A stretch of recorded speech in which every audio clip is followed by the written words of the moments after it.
Teman-teman, kali ini kita akan mempelajari teks non-fiksi. Ini adalah pembelajaran Bahasa Indonesia tema 5, kelas 5 SD. Kita akan mempelajari mengenai pengertian, cara menggali informasi, membuat ringkasan teks, dan mengembangkan pokok pikiran serta identifikasi informasi, dan juga membuat simpulan dari teks non-fiksi. Marilah kita ikuti pembelajaran kita kali ini.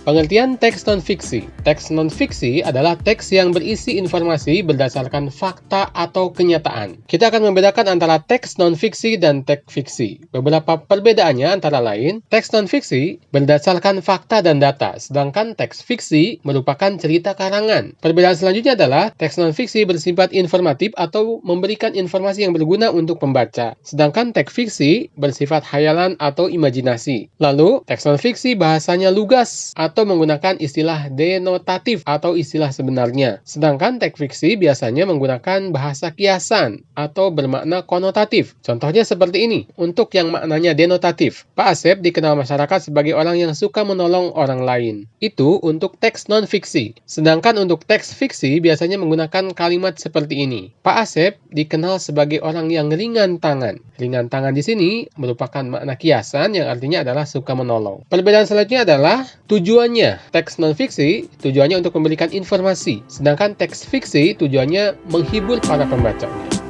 Contoh teks non-fiksi. Teks non-fiksi bisa kita temukan di dalam berita, kemudian deskripsi atau teks yang menggambarkan sesuatu, kemudian teks tentang prosedur, lalu iklan, eksplanasi atau penjelasan, ada juga di dalam laporan hasil pengamatan, laporan percobaan, ulasan, pidato, tanggapan, diskusi, biografi. Biografi adalah tulisan yang menceritakan kisah hidup seseorang dari mulai lahir sampai meninggal, biasanya seperti itu, kemudian persuasi yang membujuk, kemudian surat atau eksposisi. Sedangkan teks fiksi biasa kita temukan di dalam cerita fantasi, cerita rakyat, drama, puisi, narasi, dan kisah hikmah. Menggali informasi teks non-fiksi. Konsep-konsep teks non-fiksi dapat ditentukan dengan cara menggali informasi teks. Bagaimana caranya? Berikut ini adalah beberapa cara menggali informasi dari teks. Cara yang pertama adalah membaca teks dan menjawab pertanyaan-pertanyaan tentang isi teks tersebut. Membaca seksama teks yang disediakan dan menjawab pertanyaan berdasarkan isi teksnya. Cara yang kedua adalah membuat peta pikiran, yakni dengan menentukan pikiran utama dari setiap paragraf yang terdapat di dalam teks. Lalu dibuatkan peta pikirannya atau mind map-nya. Sama seperti jenis-jenis teks lain yang sudah kita pelajari sebelumnya, di dalam teks non-fiksi juga ada pikiran utamanya. Pikiran utama teks adalah inti permasalahan dari suatu teks non-fiksi. Kemudian dalam suatu paragraf terdapat satu kalimat yang mengandung informasi atau permasalahan dasar dari teks tersebut. Jadi di dalam satu paragraf hanya ada satu pikiran utama.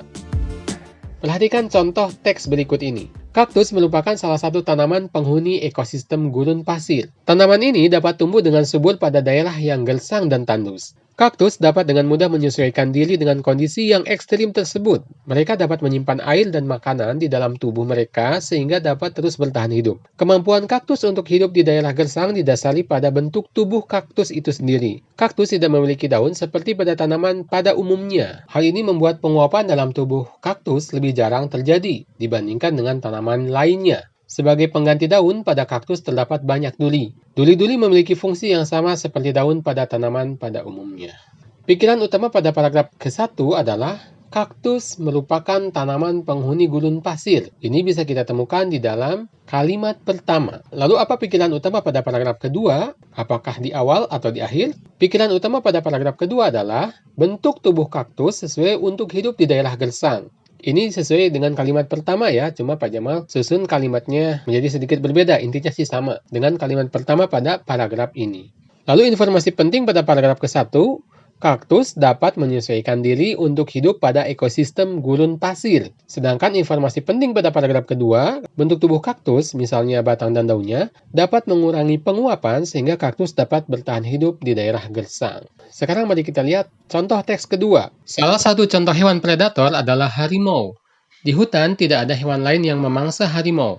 Dalam suatu ekosistem, predator memang merupakan makhluk hidup yang berada di puncak rantai makanan. Keberadaan predator sangat penting karena menjadi penyeimbang rantai makanan dalam suatu ekosistem. Jika populasi harimau di ekosistem hutan berkurang, tentunya populasi hewan herbivora atau hewan lain yang menjadi makanan mereka akan terus bertambah. Hal itu dapat membuat kestabilan rantai makanan terganggu dan menyebabkan berbagai perubahan ekosistem. Mari kita perhatikan paragraf yang pertama.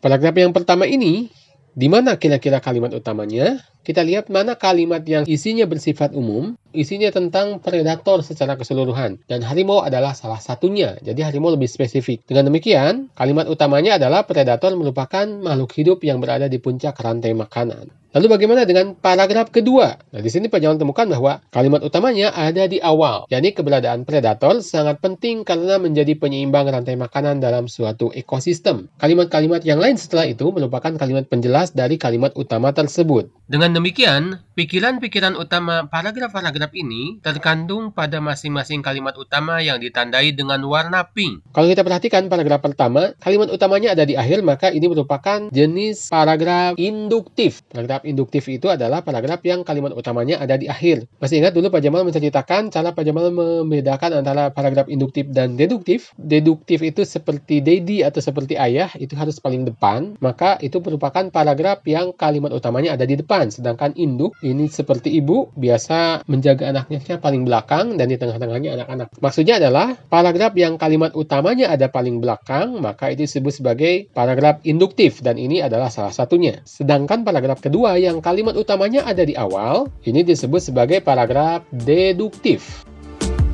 Identifikasi informasi teks dan kesimpulan teks. Kita dapat mengidentifikasi informasi teks melalui peta pikiran. Seperti tadi sudah disebutkan ada dua cara ya. Yang pertama dengan pertanyaan, yang kedua dengan peta pikiran. Sekarang kita bahas cara mendapatkan informasi teks melalui peta pikiran. Berikut langkah-langkahnya. Yang pertama, menulis ide pokok dari setiap paragraf, lalu menemukan kata kunci pada setiap paragraf untuk membuat cabang utama pada peta pikiran, lalu merangkai ide pokok menjadi sebuah bagan, lalu terakhir mencatat informasi-informasi penting dari teks untuk melengkapi keterangan pada bagan peta pikiran.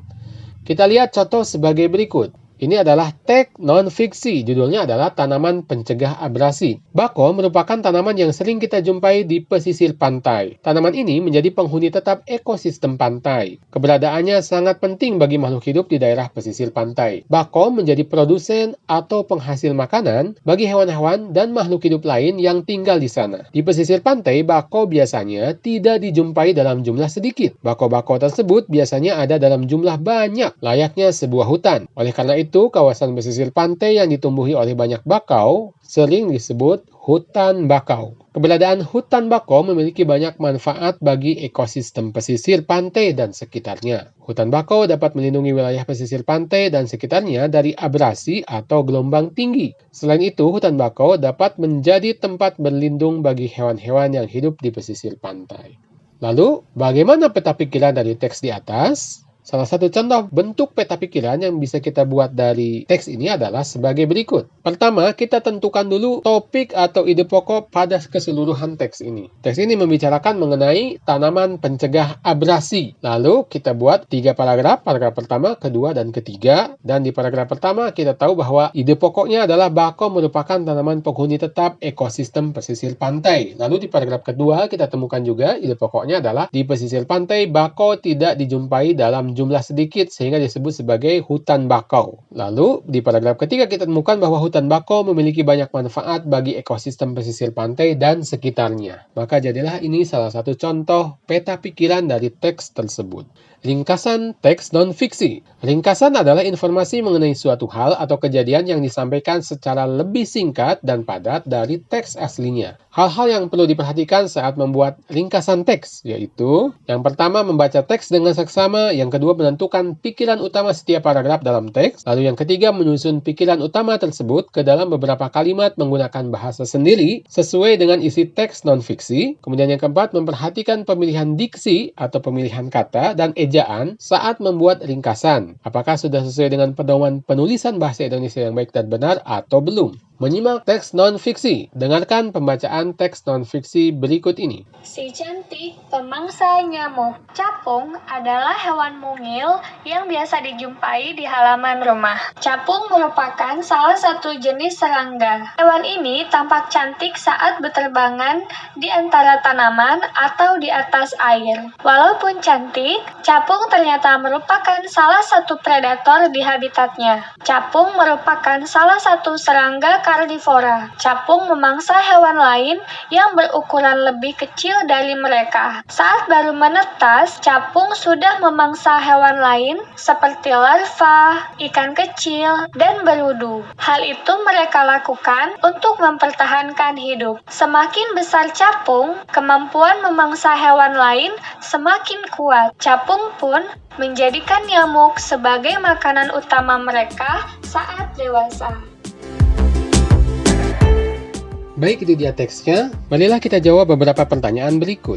Topik dari teks tersebut adalah, jika kita perhatikan, teks tersebut membicarakan mengenai capung merupakan hewan predator. Pertanyaan kedua, capung merupakan hewan apa? Di dalam teks tadi dijelaskan, capung merupakan serangga karnivora atau serangga yang bersifat predator. Pertanyaan selanjutnya, capung mulai memangsa hewan sejak kapan? Kita juga dapatkan di dalam teks, jika kita ikuti dengan seksama, bahwa capung mulai memangsa hewan lain sejak menetas dari telur. Di manakah habitat capung? Di dalam teks tadi disebutkan bahwa kita bisa menemukan capung di halaman rumah, tetapi juga disebutkan di tempat lain bahwa capung ditemukan di dekat air atau di dekat permukaan air. Maka kita bisa mengetahui bahwa habitat capung antara lain di sawah, dekat sungai, dekat danau, atau dekat pemukiman. Apa saja makanan capung? Di dalam teks tadi juga disebutkan beberapa jenis makanan capung. Ketika baru menetas, dia sudah bisa memakan larva, ikan kecil, dan beludu. Dan ketika dewasa, makanan utamanya adalah nyamuk. Pengembangan pokok pikiran teks non-fiksi. Teks non-fiksi adalah teks yang berisi informasi yang didasarkan pada fakta. Hal-hal yang perlu dilakukan untuk menggali informasi teks melalui pertanyaan antara lain, yang pertama, membaca isi teks dengan seksama, kemudian membuat kalimat tanya yang berkaitan dengan isi teks tersebut, lalu gunakan kata tanya apa, di mana, kapan, siapa, mengapa, dan bagaimana, atau disingkat dengan adiksimba. A-nya apa, di-nya di mana, K-nya kapan, Si-nya siapa, M-nya mengapa, dan B-nya bagaimana. Membuat teks non-fiksi. Berikut langkah-langkah untuk membuat teks non-fiksi. Yang pertama, tentukan topik teks. Yang kedua, tulis berbagai kosakata yang berkaitan dengan topik. Lalu tentukan ide pokok dari teks non-fiksi yang akan dibuat. Lalu buatlah kalimat utama dengan mengembangkan ide pokok tersebut. Selanjutnya, cari informasi tambahan dari berbagai sumber yang dapat mendukung ide pokok dan kalimat utama yang telah dibuat. Lalu buat kalimat pendukung berdasarkan informasi tambahan atau kosakata yang telah kamu tulis sebelumnya. Dan terakhir, susunlah kalimat utama dan kalimat pendukung sesuai dengan urutan sehingga menjadi suatu paragraf atau teks non-fiksi yang padu. Hal-hal yang perlu diperhatikan untuk mengembangkan pikiran utama dari teks yang disajikan. Membaca teks dengan seksama, kemudian menentukan pikiran utama teks, lalu membuat kalimat baru yang berisi pikiran utama tersebut dengan menggunakan bahasa sendiri. Kita dituntut untuk bisa menjelaskan sesuatu dengan menggunakan bahasa kita sendiri. Lalu memastikan penggunaan diksi atau pemilihan kata dan ejaan yang tepat saat mengembangkan pikiran utama menjadi kalimat-kalimat utama. Bacalah teks berikut. Pembasmian hama tikus yang alami. Tikus merupakan salah satu hama pengganggu bagi para petani di perkebunan. Hal itu pun tentunya akan merugikan petani. Petani menjadi tidak dapat memanen dan menjual hasil perkebunan mereka. Untuk mengatasi serangan hama tikus, biasanya petani menggunakan rodentisida atau racun tikus. Penggunaan racun tikus tersebut memang dapat mengendalikan populasi tikus di perkebunan. Sayangnya, penggunaan rodentisida juga dapat mencemari lingkungan perkebunan. Sebenarnya ada cara membasmi tikus yang lebih alami dibandingkan menggunakan racun tikus, yaitu dengan menggunakan burung hantu. Burung hantu merupakan salah satu predator untuk tikus. Burung hantu secara alami akan memangsa tikus-tikus di perkebunan karena merupakan mangsanya. Perhatikan kalimat-kalimat yang digarisbawahi pada teks di atas tadi. Yang pertama, tikus merupakan salah satu hama pengganggu bagi petani. Untuk mengatasi serangan hama tikus, biasanya petani menggunakan rodentisida atau racun tikus. Yang ketiga, penggunaan rodentisida juga dapat mencemari lingkungan perkebunan. Dan yang keempat, menggunakan burung hantu untuk membasmi tikus. Dari kalimat-kalimat di atas yang merupakan ide pokok tiap paragraf, kita dapat menceritakan ulang teks sebelumnya dengan bahasa kita sendiri. Contohnya adalah seperti ini. Penggunaan racun tikus untuk membasmi hama menimbulkan efek yang tidak baik bagi kesuburan tanah. Salah satu solusinya ialah dengan menggunakan burung hantu untuk membasmi tikus. Mengidentifikasi informasi teks juga dapat dilakukan dengan mengajukan pertanyaan adik Simba yang tadi sudah disebutkan yang berkaitan dengan isi teks. Pertanyaan yang digunakan untuk mengidentifikasi sebaiknya mengandung 6 kata tanya. Apa atau what, kemudian di mana, where, mengapa, why, siapa, who, kapan, when, dan bagaimana, how.